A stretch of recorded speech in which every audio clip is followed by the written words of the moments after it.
রাম রাম বন্ধুরা, নমস্কার। আশা করছি তোমরা সবাই খুব ভালো আছো। বন্ধুরা, দিল্লি পুলিশ কনস্টেবল ভ্যাকেন্সি 2024 তোমাদের জন্য সেরা সুযোগ।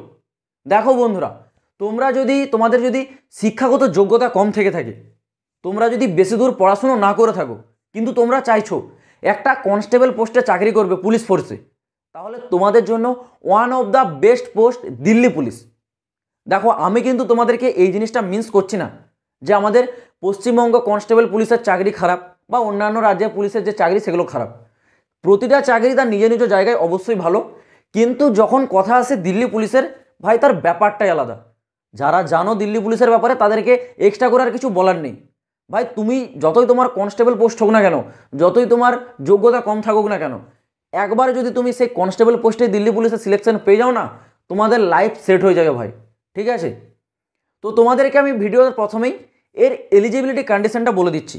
এইখানে তোমাদের উচ্চতা, যোগ্যতা, বয়স কী চাওয়া হয়েছে, এইগুলো যদি তোমাদের সঠিক থেকে থাকে তাহলেই তোমরা ভিডিওটা আগে কন্টিনিউ করো, যেখানে তোমরা অ্যাপ্লাই ডেট, ভ্যাকেন্সি সংখ্যা সব জানতে পারবে, সিলেকশন প্রসেস কীভাবে হয়। কিন্তু তার আগে তোমাদেরকে এলিজিবিলিটি কন্ডিশনটা জানতে হবে। যদি তোমাদের এই অনুসারে সব কিছু ঠিক থাকে তাহলেই তোমরা ভিডিওটা আগে কন্টিনিউ করতে থাকো, আর যদি তোমাদের এইরকম অনুসারে সব কিছু ঠিকঠাক না থাকে তাহলে তোমরা ভিডিওটা স্কিপ করে দাও, নাহলে ফালতু ফালতু তোমাদের টাইমটা নষ্ট হবে। ঠিক আছে, প্রথমে আমি এখানে বলে রাখি তোমাদের কোয়ালিফিকেশনটা কী চাওয়া হয়েছে। মানে যোগ্যতা তোমাদের এখানে বলা হয়েছে 12 পাস। তোমরা যদি মাধ্যমিক পাশে অ্যাপ্লাই করতে চাও তাহলে হবে না, তোমাদেরকে 12 পাসের সার্টিফিকেট দিতে হবে। সেটা সায়েন্স হোক বা আর্টস হোক বা কমার্স হোক, কোনো পার্সেন্টেজও চেক করা হবে না, শুধু 12 পাসের সার্টিফিকেট থাকলে এখানে হবে। বয়স 18 থেকে 25, এটা জেনারেল ক্যান্ডিডেটদের ক্ষেত্রে। যারা ওবিসি তোমরা এখানে 3 বছরের ছাড় পাবে, এসটি এসসিরা তোমরা এখানে 5 বছরের ছাড় পেয়ে যাবে সরকারের রুল অনুসারে। এইবার তোমাদের হাইটটা দেখে নাও। ঠিক আছে, প্রথমে মেল ক্যান্ডিডেটদের ক্ষেত্রে মেল ক্যান্ডিডেটদের ক্ষেত্রে জেনারেল এবং নর্মালি যে হাইটটা সেটা কিন্তু 170 সেমি। যারা এসটি মেল ক্যান্ডিডেট আছো তোমাদের জন্য হাইট কিন্তু 165 সেমি এখানে থাকতে হবে। এবং মেলদের ক্ষেত্রে চেস্ট চেক করা হয়, যেটা নর্মালি কিন্তু 80 সেমি থাকে। ঠিক আছে, নর্মালি থাকে 80 সেমি এবং ওটাকে 5 সেমি ফুলাতে হয়, মানে 85 সেমি কিন্তু ওটাকে ফুলিয়ে কমপ্লিট করতে হয়। এটা তোমাদের চেস্ট। এবার ফিমেল ক্যান্ডিডেটদের ক্ষেত্রে হাইট নর্মালি সবার ক্ষেত্রে চাওয়া হয় কিন্তু 157 সেমি। যারা এসটিদের ক্ষেত্রে 155 সেমি। ফিমেলদের কিন্তু কোনো প্রকার চেস্ট চেক করা হয় না। এই হচ্ছে তোমাদের এলিজিবিলিটি কন্ডিশন। এই অনুসারে যদি তোমাদের সব কিছু ঠিক থেকে থাকে তাহলে তোমরা আগে কন্টিনিউ করতে পারো। এইবার তোমাদের গেল এলিজিবিলিটি কন্ডিশন।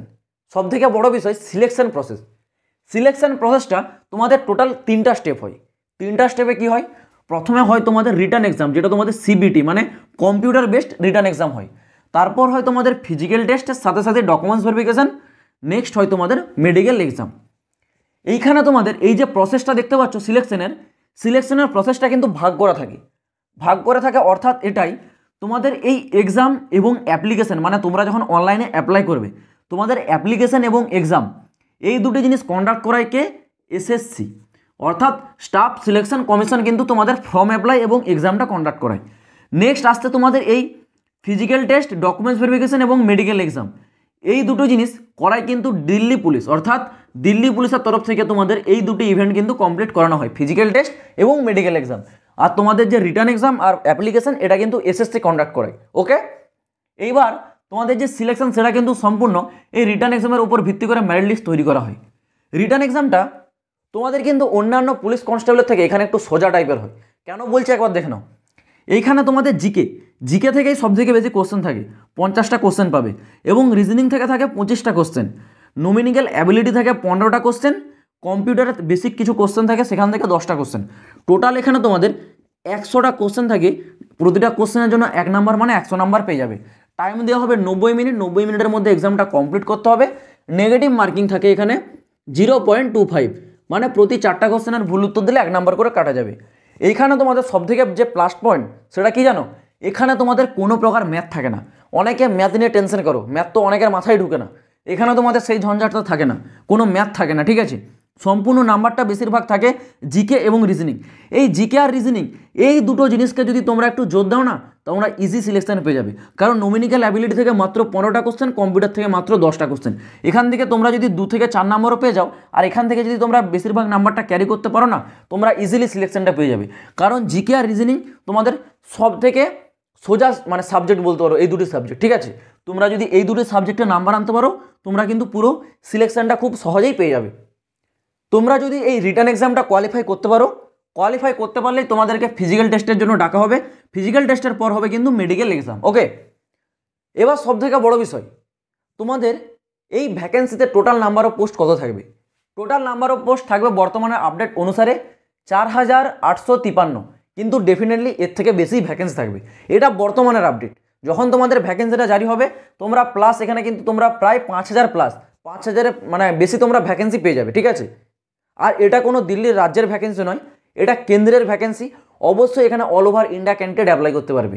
অ্যাপ্লাইটা হবে কিন্তু তোমাদের এসএসসির অফিসিয়াল ওয়েবসাইটে। তোমরা দেখেছো এসএসসির ক্যালেন্ডার একটা জারি হয়েছে, কিন্তু এসএসসির ক্যালেন্ডারে তোমাদের এর কিন্তু কোনো রকম ভ্যাকেন্সি উল্লেখ করা হয়নি। তো তোমরা এই বিষয়টা নিয়ে একটু টেনশন করো না, ঠিক আছে। আমি একটা বিষয় তোমাদেরকে ক্লিয়ার করে দিই। এসএসসি বছরে তোমাদের ক্যালেন্ডার কিন্তু 2 থেকে 3 বার জারি করে। প্রথমত তার কাছে যেই ভ্যাকেন্সিগুলো থাকে সেগুলো নিয়ে একটা ক্যালেন্ডার জারি হয়। দ্বিতীয়ত যখন আবার কোনো ভ্যাকেন্সি যুক্ত হয় আবার কিন্তু পরবর্তী সময়ে রিভাইজ ক্যালেন্ডার যুক্ত হয়, মানে জারি হয়। তোমরা দেখেছিলে এসএসসির প্রথম ক্যালেন্ডারে এসএসসি জিডির ভ্যাকেন্সিটা উল্লেখ করা থাকেনি।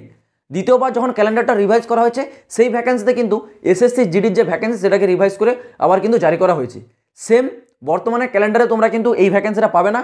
এই ক্যালেন্ডারটাকে যখন রিভাইজ করা হবে তোমরা কিন্তু এই ভ্যাকেন্সিটা পেয়ে যাবে। মোটামুটি আমি ডেট হিসেবে বলে রাখতে পারি তোমাদের জুলাই এবং আগস্ট মাস, এই জুলাই এবং আগস্ট মাসে তোমাদের এই ভ্যাকেন্সির অ্যাপ্লাই শুরু হয়ে যাবে, ঠিক আছে। এবার তোমরা অনেকে বলবে তাহলে এত আগে থেকে আপডেট দিচ্ছ কেন? ভাই কেন আপডেটটা দিচ্ছি জানো? এই ভ্যাকেন্সির জন্য তোমাদের একটা জিনিস আগে থেকে তৈরি করে রাখতে হবে, সেটা হচ্ছে তোমাদের লাইসেন্স। হ্যাঁ বন্ধুরা, তুমি ঠিকই শুনেছো, তোমার লাইসেন্স দরকার।